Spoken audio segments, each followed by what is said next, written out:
A proposed Medicaid cut in Idaho has the residents worried. Today at 5, we hear their concerns. A few showers today, but we have sunshine and temperatures on the rise back in the forecast. We want to remember the past and honor the past, but we're moving forward.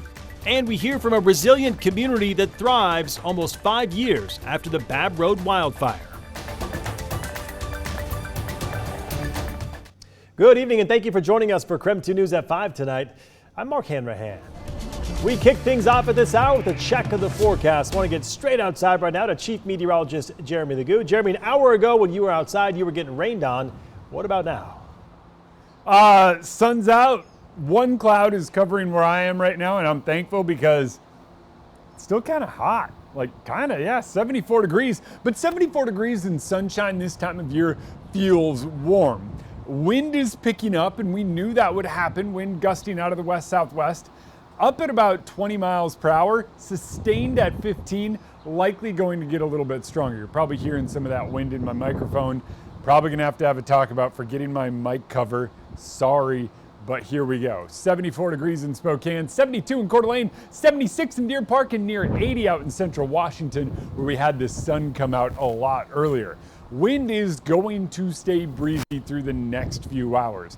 I think now that our rain is done, the big story here is going to be that wind. Rain's still coming down in parts of North Idaho. In fact, if we zoom over, you can see that nice little band of showers coming down there and a little bit of activity off to the north. Still getting tons of convection up near Medellin. That's moving out of Colville.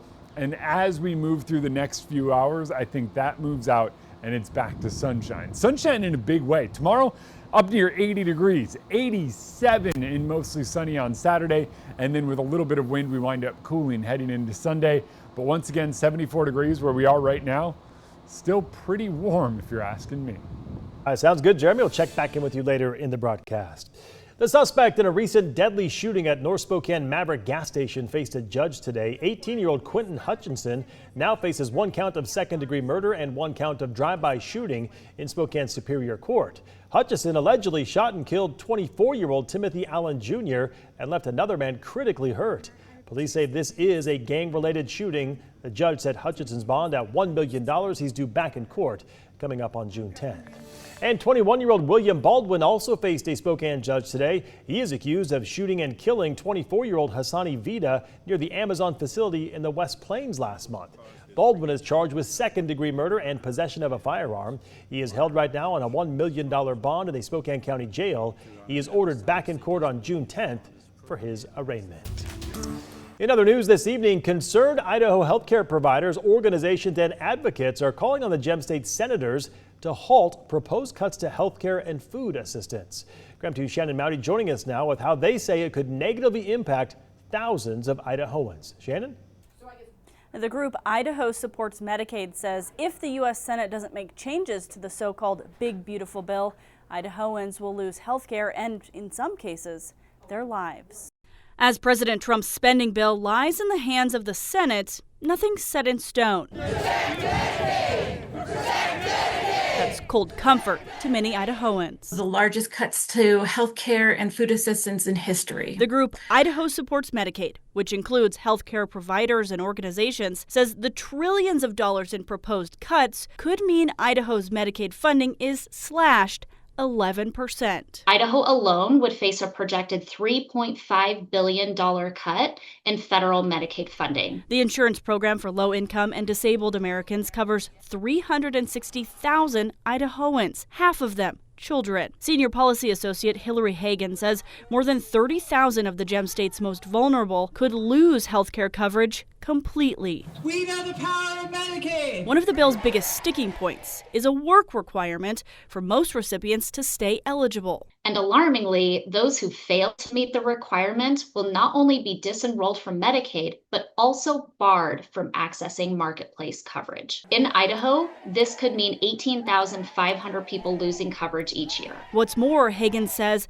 59 Idahoans could die every year due to reduced access to care. No one's going to lose those things.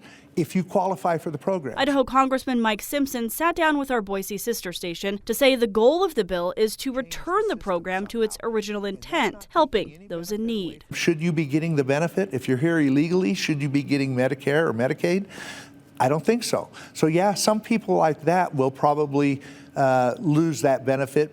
No one should have to choose between feeding their kids and seeing a doctor. And so we urge Idaho senators to protect the lifelines tens of thousands of Idahoans depend on every day.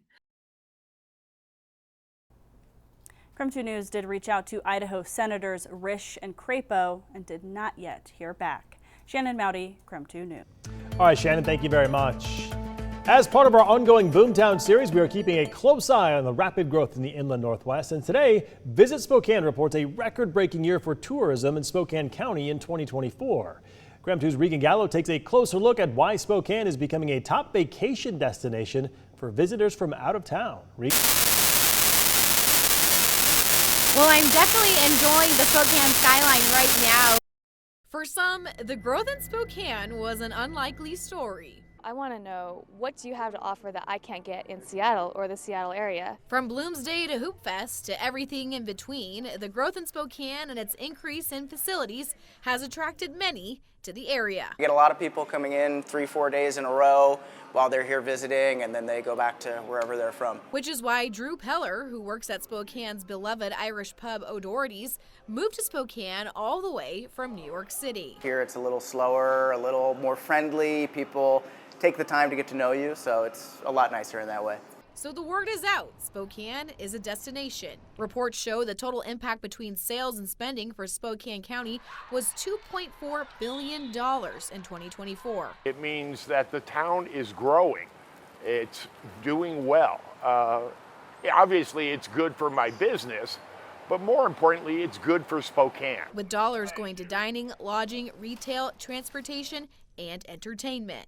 Visit Spokane's president and CEO Rose Noble says these numbers are good for both the local economy and for everyone's wallets. We want people to know that visitor spending, so people that don't live in our county but are visiting our county, they actually help offset residents' taxes by just a little over $1,000 a year, which is a pretty significant impact, especially when we see inflation and other costs rising all over. That was Regan Gallo reporting tonight. We are just getting started on KREM 2 News at 5. Here's what's coming up. A bomb threat evacuated 2 schools in Cheney. Well, after the break, we bring you more to every story on the steps taken by the district.